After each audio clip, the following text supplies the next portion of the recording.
Eun-ji wakes at 4 in the morning. Before the alarm rings, faint streetlight seeps through the small window of her semi-basement room, casting dim reflections on the ceiling. She kicks off the blanket and heads to the sink. As she washes her face with water, she looks at herself in the mirror. 29 years old, night shift convenience store clerk. Semi-basement in Guro GU. This is all she has. Eun-ji ties her hair back simply and puts on her convenience store uniform. As she reaches for her bag, she hears something rustling near the door. It sounds like someone slipped something through the gap. She opens the door to find a folded note on the floor. Eun-ji picks it up. The moment she unfolds it, her hands tremble. Eun-ji, I'm sorry. Never trust them. She recognizes the handwriting. It's her mother's. Definitely her mother's writing. Eun-ji steps into the hallway with the note.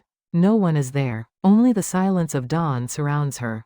The last time Eun-ji contacted her mother was 3 years ago. She only heard a message saying the number had been changed. She didn't know the address either. Her mother disappeared like that. In childhood, her mother worked at a garment factory in Guro Industrial Complex. She left at dawn and came home late at night. Eun-ji ate alone and slept alone. Her mother's hands were always rough, her face always tired. It was during middle school. When Eun-ji came home from school, the house was empty. Her mother had packed her things and left somewhere. Only a note remained. Eun-ji, Mom will be back soon. Don't worry. But her mother didn't return even after a month passed. Eun-ji was sent to her aunt's house. Her aunt was kind, but Eun-ji was someone else's child. She became independent as soon as she graduated high school. She'd been alone since then. On the way to the convenience store, Eun-ji recalls things that have been bothering her for the past few days. A strange black sedan had been parked frequently in the alley near her home. Someone seemed to be inside the car. But by the time she got close, it was already gone. Even when leaving work from the convenience store, she felt someone following her. When she turned around, no one was there.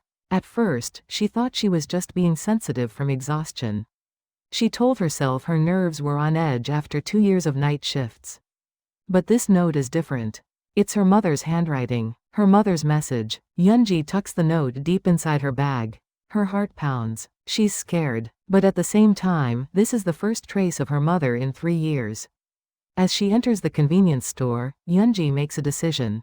After work today, she needs to find her mother. She can no longer pretend not to know. The night shift is long and tedious. Eun-ji arranges the display shelves, checks expiration dates, and serves the occasional customer. 1 o'clock, 2 o'clock, 3 o'clock in the morning. Time passes slowly. Around 4 o'clock, a man enters. He appears to be in his late 40s, wearing a suit. He glances at Eun-ji. His gaze is strangely sharp. A pack of cigarettes, please. Eun-ji hands him the cigarettes. After paying, the man looks at Eun-ji once more before leaving. In that gaze, Eun-ji feels an inexplicable unease. After the man leaves, Eun-ji looks out the window. The man gets into a black sedan. The same car she'd seen for the past few days. The car slowly drives away. Eun-ji's hands tremble again. It's not a coincidence. Someone is watching her. At 6 in the morning, the replacement worker arrives. Eun-ji takes off her uniform and gathers her bag. On the way home, she keeps looking back. No one seems to be following, but the anxiety doesn't fade. When she opens the door to her semi-basement room, Eun-ji stops. Something is different. The air feels subtly changed.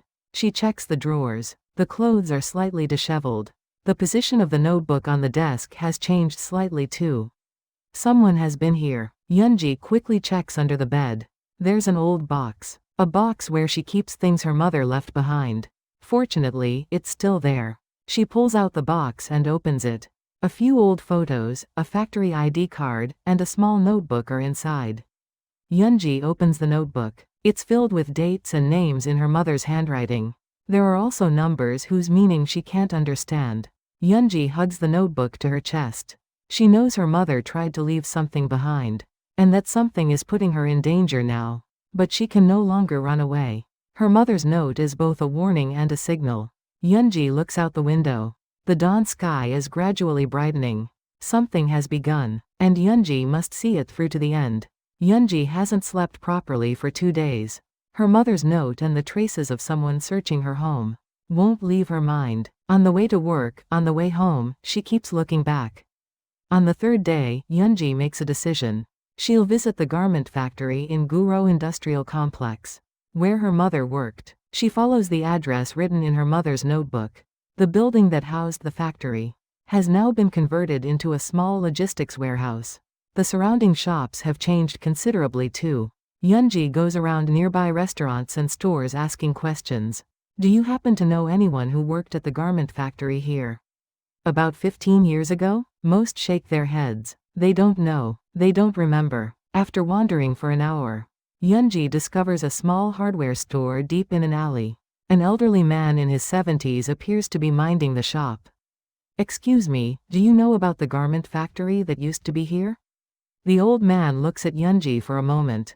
Why are you looking for it? My mother worked there. Her name is Park Mi-seon. The old man's expression changes subtly. He seems to know something but doesn't want to talk about it. That factory closed more than 10 years ago. Everyone scattered. Still, if you have any contact information. I don't know. I don't know much either. The old man turns his head away. His expression shows he doesn't want to say more. Eun-ji is about to turn away but stops. The old man seems to know something. She can't just leave. Please. My mother has disappeared. There's been no news for 3 years. The old man slowly raises his head. After hesitating, he speaks in a low voice. Go see Manager Kim. He ran that factory back then. He operates a laundromat nearby now. But what? Be careful. Those people keep their mouths shut. The old man says no more. Eun-ji asks for the laundromat's location and heads there. The laundromat is on the outskirts of the industrial complex. It's a small but clean shop. A man who appears to be in his early 60s is ironing clothes. Welcome, customer. Are you Manager Kim? The one who used to run the garment factory. The man's hands stop. He puts down the iron and looks at Eun-ji. Who's asking about that? My name is Lee Eun-ji. My mother's name is Park Mi-seon. She used to work at your factory. Manager Kim's face hardens. He glances around, as if checking whether someone is listening. Mi-seon's daughter? Yes. I'm looking for my mother's whereabouts. Do you know anything? Manager Kim sighs deeply. He slowly shakes his head. Your mother. She probably told you not to talk about it anywhere. What do you mean? Someone is listening. You need to be careful. Who? What exactly happened? Manager Kim closes his mouth. Then he speaks carefully. Just go back. You could be in danger too. Manager Kim, please. Just tell me where my mother is. I don't know. I don't know. Manager Kim's voice rises. He looks around again. Then he whispers low. Go. Go quickly. And don't come here again. Eun-ji can't ask more. She sees fear on Manager Kim's face. He knows something, but he absolutely cannot say it. As she walks down the alley after leaving the laundromat, she hears a presence behind her. Eun-ji turns around. No one is there, but someone was definitely there. Eun-ji quickly heads to the main road. Her heart pounds. Manager Kim's words keep echoing. Someone is listening. On the way home, Eun-ji sees the black sedan again. The same car from a few days ago. This time she's certain. They're following her. When she arrives home, Eun-ji receives another shock. The door is slightly open. She definitely locked it. Inside, the drawers have been completely ransacked. Clothes are scattered on the floor. And items from the desk are spilled everywhere. Eun-ji quickly checks under the bed. Her mother's box is still there. Fortunately, they didn't find it. But her laptop on the desk is turned on. Eun-ji checks the browser. All search history has been deleted. Recent files are gone too. Her hands tremble. Now it's certain. Someone is monitoring her and trying to erase everything related to her mother. Eun-ji takes out her phone and calls the police. An hour later, 2 police officers arrive. Eun-ji explains the situation. The note, the surveillance, and the 2 break-ins. The young officer looks around the room. Then he asks, is anything stolen? I don't think so, but someone definitely came in. There are no signs of broken doors or windows. But clearly, the older officer looks at Eun-ji. His eyes are cold. Have you been under a lot of stress lately? Or had any arguments with anyone? No. What I'm saying is, there's no evidence. No CCTV, nothing broken. In cases like this, there's not much we can do. But my laptop history was deleted. Didn't you delete it yourself? Sometimes when you're tired, that happens. Eun-ji is speechless. The officers are treating her like an overly sensitive woman. We'll increase patrols for now. Call us if anything strange happens again. The officers leave. Eun-ji is left alone. No one believes her. Eun-ji sinks to the floor. A sense of helplessness overwhelms her. She tried to find her mother, but instead seems to have fallen into greater danger. But she can't give up. Her mother's note flashes before her eyes. Eun-ji, I'm sorry. Never trust them. What shouldn't she trust? Who shouldn't she trust? Eun-ji opens her mother's notebook again. Dates and names and incomprehensible numbers. This must be the key. On the last page of the notebook, there's one line written. Young-hae-soo, the only person you can trust. Eun-ji remembers that name. A factory colleague her mother occasionally mentioned. Someone who worked as a pattern cutter. Eun-ji takes out her phone and searches for Young-hae-soo. Fortunately, the name isn't common, so a few results appear. One of them is the address of a nearby alterations shop. She needs to go there tomorrow. Hae-soo might know the truth. Eun-ji closes the window and draws the curtain. Someone might be watching from outside. She's scared, but she can't back down now. Her mother's voice echoes in her ears.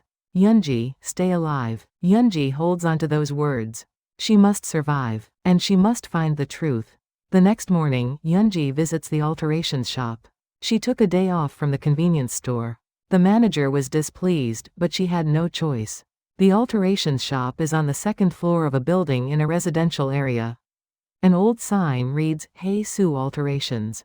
Eun-ji climbs the stairs and knocks on the door. Who is it? A woman's voice comes from inside. Eun-ji speaks carefully. Is Young-hae-soo there? I'm Lee Eun-ji, Park Mi-seon's daughter. A moment of silence flows. The door doesn't open. Please go back. I don't know anything. Please. I'm looking for my mother. Help me. I can't. You'll be in danger too. Please leave. Eun-ji places her hand on the door. Her voice trembles. My mother has been gone for 3 years. A few days ago, I received a note. In my mother's handwriting. Someone is watching me and they searched my house. If not you, I have no one else to ask. Silence again. After a long silence, the door slowly opens. A woman in her late 40s stands there. Short cropped hair, sharp eyes. This is Young-hae-soo. Come in, quickly. Hae-soo closes the door and draws the curtains. The workroom inside is dark. A sewing machine and fabric scraps are laid out. Hae-soo seats Eun-ji in a chair. Then she speaks in a low voice. Mi-seon contacted you? She left a note. Through the door gap. What did it say? Eun-ji, I'm sorry. Never trust them. Hae-soo's face hardens. She sighs deeply. That means, you're already a target. A target? What do you? Listen, Eun-ji. I don't know much either. But I'll tell you what I know. Hae-soo checks outside the window once, then sits next to Eun-ji. It was 15 years ago. There was a big accident at the factory where we worked. A colleague got her fingers cut off by the cutting machine. But the factory didn't process it as an industrial accident. They didn't pay hospital bills and instead fired her. Eun-ji holds her breath and listens. Mi-seon couldn't stand it. She started gathering evidence. Wage statements, accident records, testimonies.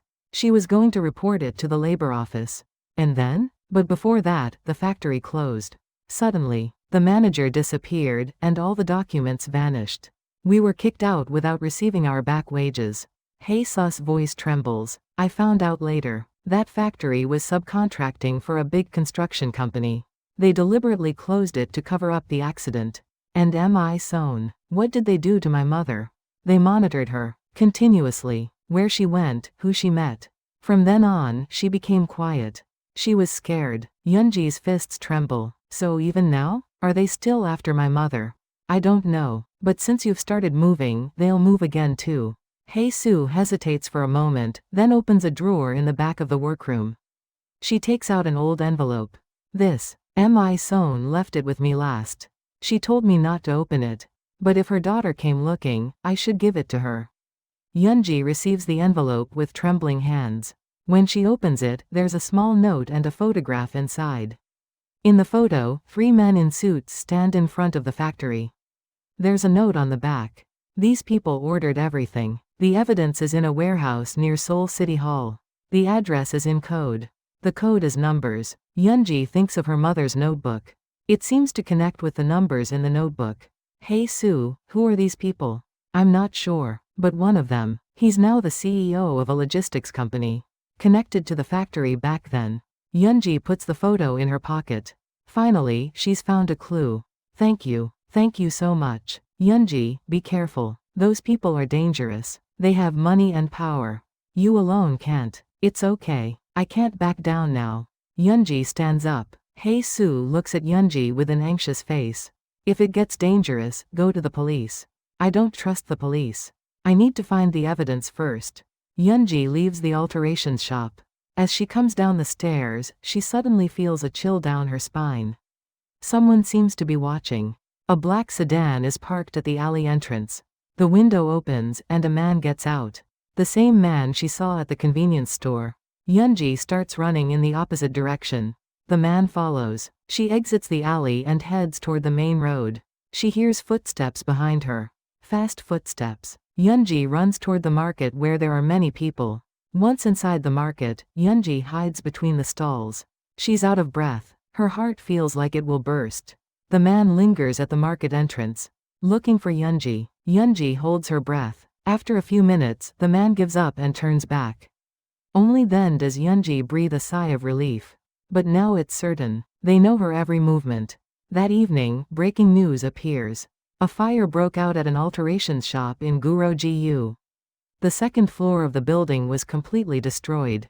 Eun-ji stares at the screen. It's Hey Sus alterations shop. Firefighters are putting out the fire. The reporter says, one woman was found dead at the scene. Eun-ji's phone drops to the floor. Her hands tremble. Her whole body trembles. Hey Sue is dead. Because of her, Eun-ji collapses to the floor. Tears flow, but she can't cry. She can't turn back now. She takes out her mother's envelope. The photo and the code. This is all she has. Eun-ji wipes her tears. With trembling hands, she opens her mother's notebook. She starts matching the numbers.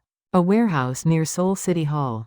The evidence is there. Eun-ji stands up. The fear doesn't disappear, but she has no choice now. She can't let Hey Sus' death be in vain. She hears her mother's voice. Stay alive. Eun-ji nods. She will survive, and she will reveal the truth. Outside the window is dark. But Eun-ji is no longer afraid. Anger has consumed fear. Tomorrow, she goes to the warehouse. Everything will end there. Eun-ji spends the night matching her mother's notebook with the code.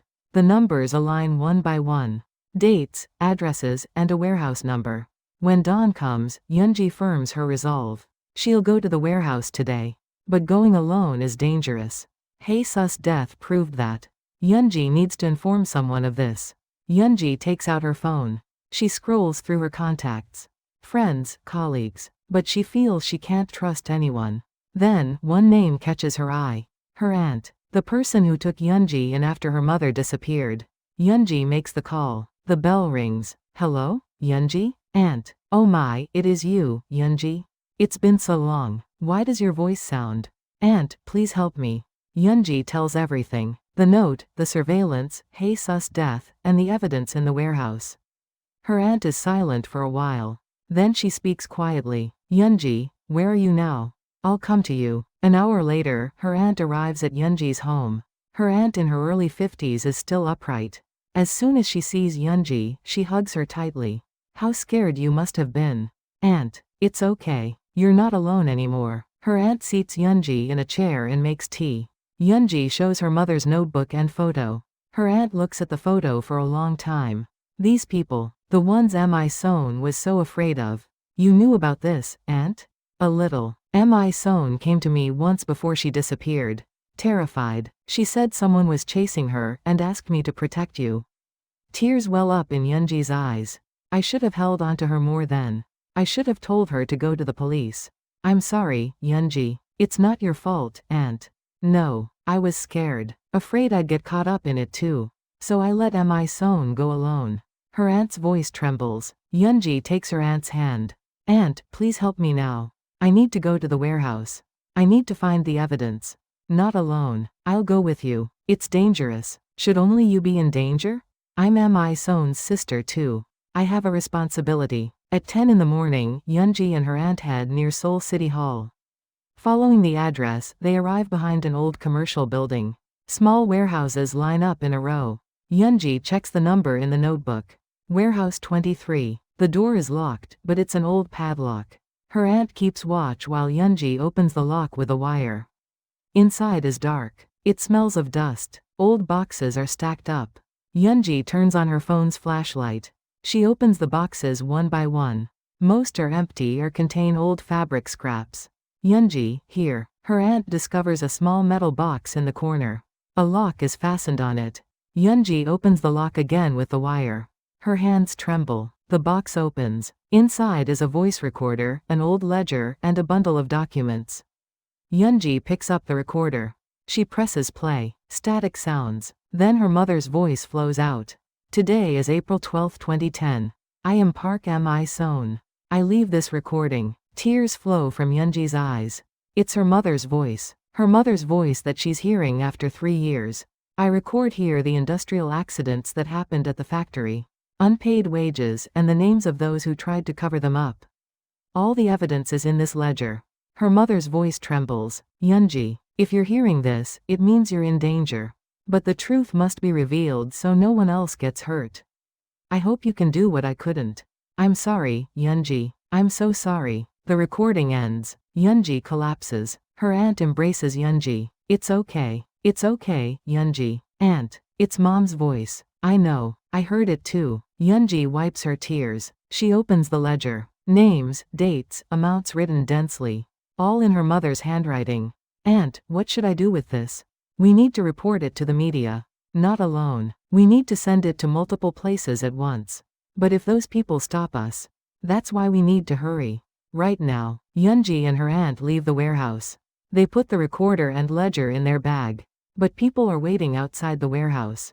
2 black sedans. 4 men get out. The man from the convenience store is among them. Ms. Lee. Eun-ji, put down that bag. Eun-ji steps back. Her aunt shields Eun-ji. Who are you? Why are you doing this? It doesn't matter. Just give us the bag. No. Eun-ji grabs her aunt's hand and runs toward the back alley. The men follow. The alley is narrow. Eun-ji and her aunt run desperately. They're out of breath. Eun-ji, there. Her aunt points to a subway station entrance. Still about 100 meters away. The footsteps behind them draw closer. Eun-ji clutches the bag and runs.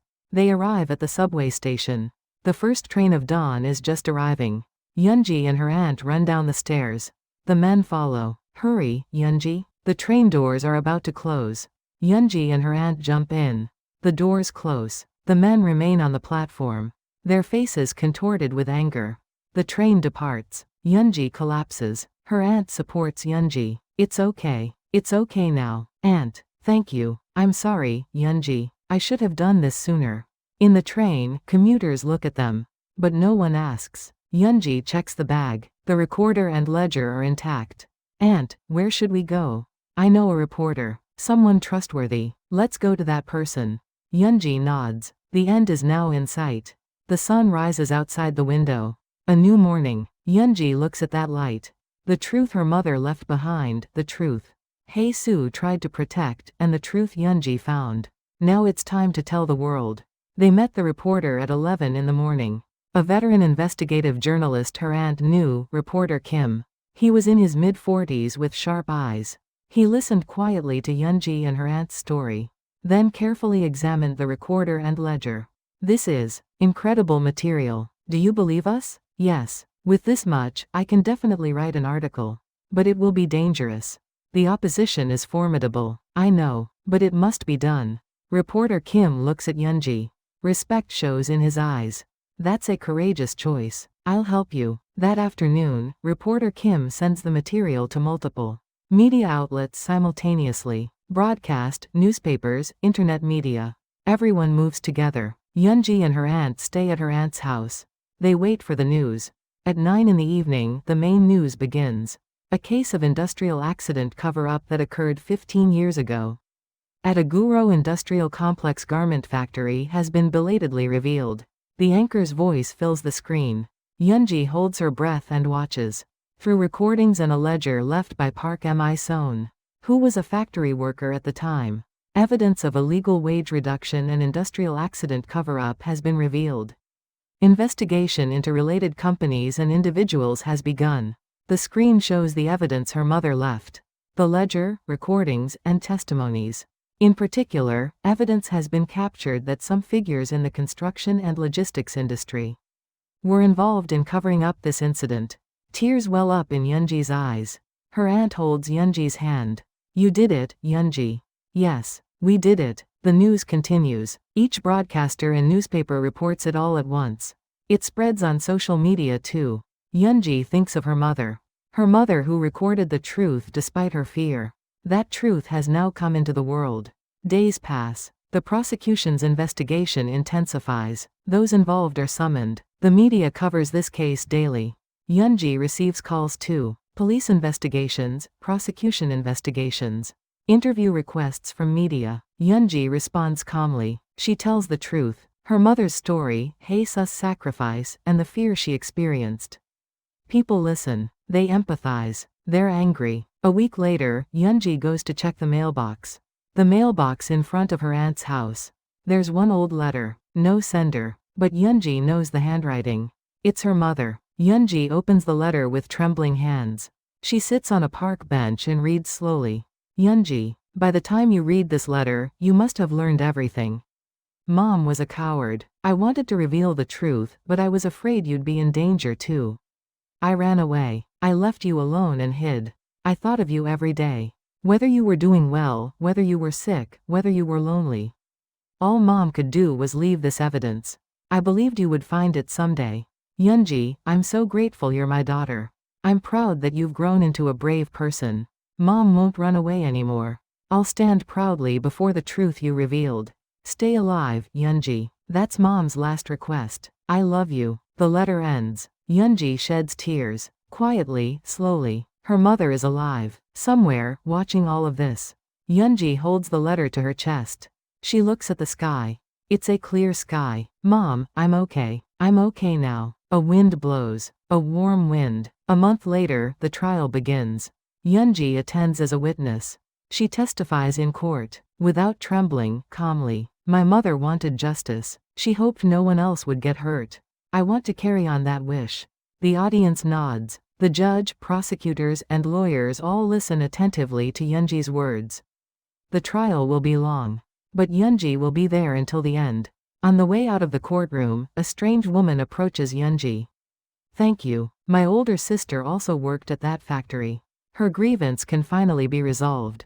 The woman bows. Eun-ji bows too. "No. It was what I had to do." The woman leaves and Eun-ji stands on the courthouse steps. Sunlight pours down. It's warm. Eun-ji works at the convenience store again.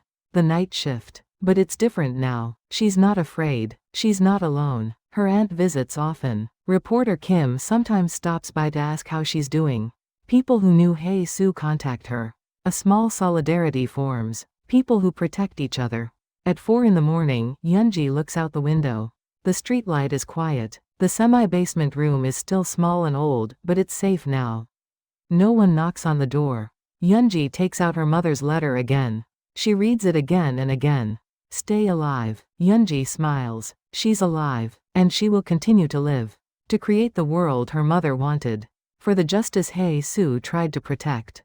And for herself. A few months later, Eun-ji participates in a small meeting. A workers' rights protection group.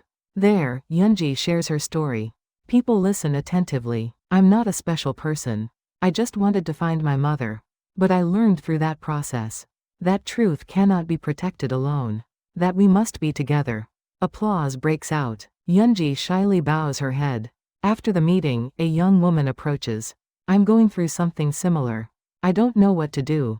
Eun-ji holds her hand. "You're not alone. I'll help you." Tears well up in the woman's eyes. Eun-ji's eyes also tear up. But it's not sadness. It's hope. At night, Eun-ji returns home. It's a familiar path now. She opens the door to her semi-basement room. A small but warm space. Eun-ji sits at her desk. She takes out a notebook. And she begins to write. Her mother's story, Hae-su's story, and her own story. She records it, so it won't be forgotten. So it won't happen again. Dawn breaks outside the window. A new day begins. Eun-ji puts down her pen and smiles. She faced a harsh and dark reality, but she no longer runs away. Eun-ji has gained the strength to protect her own life and the truth. And with that strength, she will protect others too. She hears her mother's voice. Eun-ji, I'm so grateful you're my daughter. Eun-ji answers, I'm grateful too, Mom. For being your daughter. Sunlight pours into the room. Warm and bright light. Eun-ji stands up in that light. To greet the new day. She's alive. And she will continue to live.